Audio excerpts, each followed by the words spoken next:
Most of the football players participating in this weekend's Shrine Bowl game here in Hayes knew they'd be playing in it for months.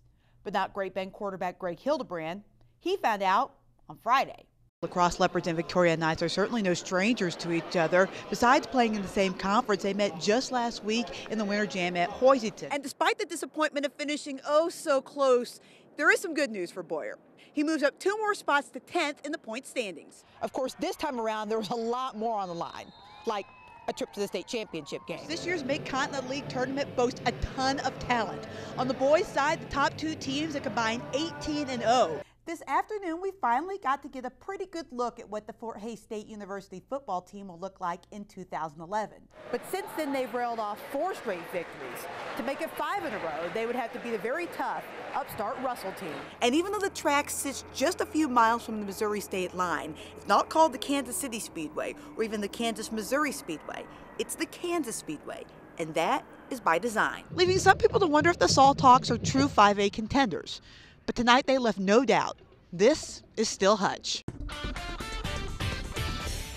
From Eyewitness Sports, this is your Catch It Kansas 2-minute drill. Regional Soccer Championship game being held tonight in Great Bend. Panthers hosting WAC rivals Hayes with a trip to the 5A state tournament on the line. Hayes would get on the board first. Kellen Griffin with the one-timer, but this was a war. Double overtime couldn't settle it. It would go to a shootout where the Panthers would win 11-10. In football, Class 3A and 8-man Division I wrapping up their regular season tonight, with many teams fighting for a spot in Tuesday's opening round game. In HOISINGTON, it was win and you're in as the Cardinals hosted ELLSWORTH. HOISINGTON had first and goal 2 times early in the first quarter and could not convert. Maybe they were too close. BEARCATS on 3rd and 3 from the Cardinals' 9. Ben Morrell takes it 91 yards for the score. Just a glimpse of things to come. Big plays reigned supreme in this one. 38-18 the final. ELLSWORTH will face Smith Center in the first round of the 3A playoffs. Tomorrow night in lacrosse, it will be a winner-take-all showdown for the district title as the Leopards host Plainville. Both teams are ranked in the top 5 of Class 2A. Both are undefeated, and both are already in the postseason. But this game still means a lot. It's 2 good teams just getting ready to go out and battle, and that's always exciting on a Friday night. The final playoff spots will be handed out in high school football on Friday, and state championships in volleyball and cross country will be handed out on Saturday. So how in the world can you keep up with it all? Just head to your source for high school sports, KWCH.com.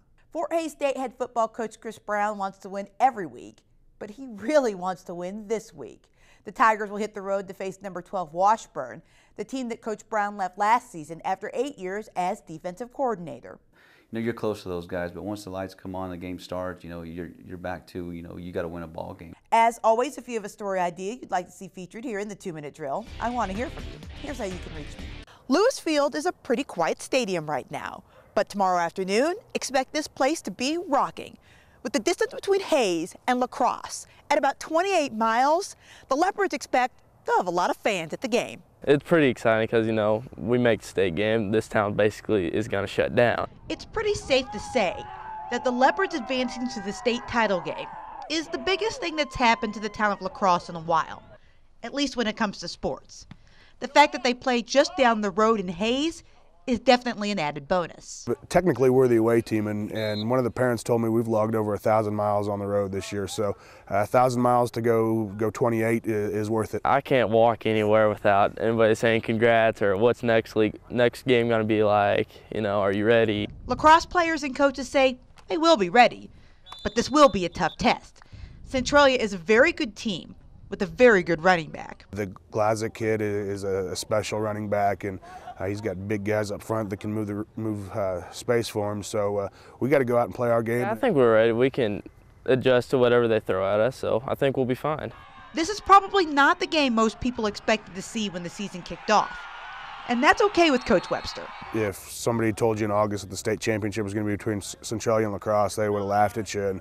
And you know, I think everybody had Meade and Colgan penciled in for another rematch, and just attributes to our teams that, you know, we don't care what other people say. We're just going to go play our game. LaCrosse brings a perfect 12-0 record into tomorrow night's contest. Centralia is 9-3. From Lewisfield Stadium in Hayes, Heather Williams, KWCH 12 Eyewitness Sports. More than 170 drag races were in Great Bend today for a unique race where your car not only has to get you to the finish line, It also has to get you to the track. In this competition, the cars are souped up, tricked out, and oh yeah, street legal. Well, you got to have lights and turn signals and horn and all that stuff, and tags and registration, and you just got to drive into the racetrack. The idea is to find the fastest street car in America. So this competition, which started in Topeka and has made its way down to Great Bend, requires competitors drive the same car to the track that they do in the race. When they get to the track, what they do is a lot of them switch over to a race fuel. They put their slicks on, or their drag radial slicks, and probably 80% of these guys hit them with nitrous oxide. And that's where they're building the boost and the power. For those who are taking part in Drag Race Week, which covers 4 tracks, 2 states, and over 1,000 miles, this is the marathon of drag racing. It's just to see if you can finish. That's the main thing. The race to me is cool, but it's to see if you can finish. You know, make it from track to track and just complete the route. That's the biggest thing. From Great Bend, the drag racers are headed off to Amarillo, Texas, and then back up to Topeka for the finale. From Eyewitness Sports, this is your Catch It Kansas 2-minute drill. Welcome into your 2-minute drill. On location tonight from Claflin High School, where the Central Plains Oilers taking on the QUINTER Bulldogs in the opening round of the 8-man Division I playoffs. This is the first playoff game for the newly consolidated team of players from Claflin and Quivira Heights. The Oilers playing some tough defense, making it hard on the Dogs. Nick Shepman picking out the option and then getting the tackle for the loss. And you like Shepman on defense? How about Shepman with a little offense? 48 yards for the score, puts Central Plains up 30-8. And then more Central Plains finishing off the more deliberate drive with this 2-yard touchdown run by Skylar Turner. Oilers advance with a 50-22 victory. Down Highway 4 to OTIS-BISON, the Cougars, 8-man Division II runners-up last season, looking to make the return trip to the championship game starting tonight. Dylan Wiseman with a huge night. The touchdown run here puts OB up 42-6, and then the long touchdown run by Wiseman puts him up 50-12. OTIS-BISON cruises winning 68-20. You can get the rest of tonight's football playoff scores as well as all-state volleyball, which was released today. A number of North Central and Northwest Kansas teams represented well on that squad at your home for high school sports, KWCH.com.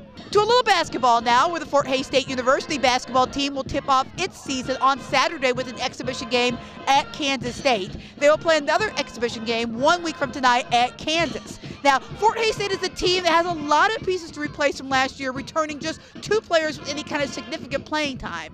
And playing teams like Kansas and Kansas State, well, it has its ups and downs. How much you get out of playing K-State and KU is questionable at times. Sometimes they're just, physically so much better than you, it's hard to run your stuff and find out who's going to be a good player at our level. As always, if you have a story idea you'd like to see featured here in the 2-minute drill, I want to hear from you.